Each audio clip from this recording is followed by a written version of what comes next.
Hello to my beloved friends, followers, and viewers. Ayan po at malapit na ang Pasko at New Year. Ayan po ay gagawa po tayo napakasimpleng ice cream cake. Ayan guys, napaka-creamy at napakasarap. Ayun, mayroon po akong ang aking ingredient po ay na mga natira lamang po yan nung nakaraan ng aking birthday.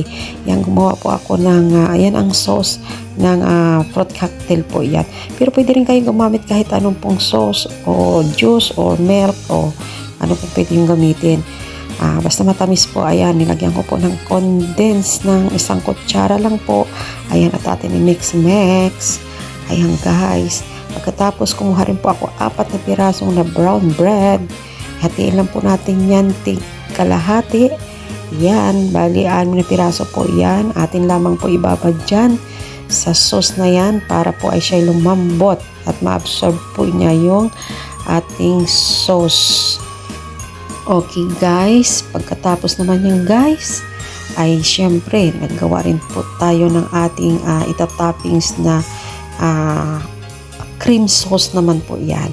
Ayan ay natirang kalahating halo na po yung ibap dyan tsaka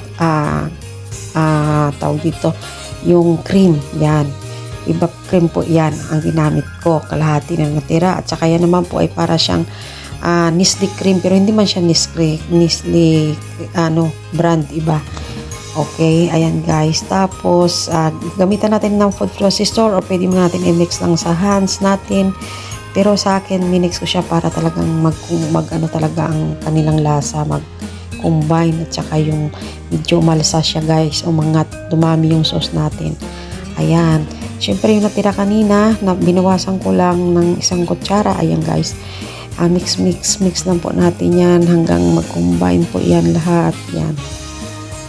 Siyempre simutin din natin guys, sayang din naman. Ayun. Yan. Kung tayo po ay maging creative lang po tayo sa ating pwedeng gagawin kung ano mayroon dyan sa kusina na pwede naman natin gawin. Ayun. Ayan, mayroon kaming Oreo dyan. 4 na piraso, ay 4 na balot. Dinurog ko lang siya guys. Ayun na po yung pinalambot natin na brown bread at malambot na po yan. Na-absorb na po niya yung sauce. Ayun. I-flatten lang po natin dyan. Ipantay lang po natin. Ayun guys. Dahil may sobra, so isiksik na lang natin dyan sa gilid-gilid. May saan yung bakante yan. Kita nyo naman guys. Ayun. Madiskarte lang tayo guys. Ayun. Malinis po yung kamay ko guys. At kami lang naman po niyang kakain. Ayun. Di okay na siya guys. Inilagyan ko na po yan ng cream sa taas. Yan. Ano ko yan po. Nilagyan ko po lahat yan. Tapos nilagay ko na rin po yung aking dinurog na Oreo dahil po hindi ko na videohan, sorry po, pero yun po nilagay ko na rin po yung Oreo pagkatapos nilagay ko na rin po yung sinati ko lang yan siya guys, tapos nilagay ko lang sa freezer mga 4 na oras.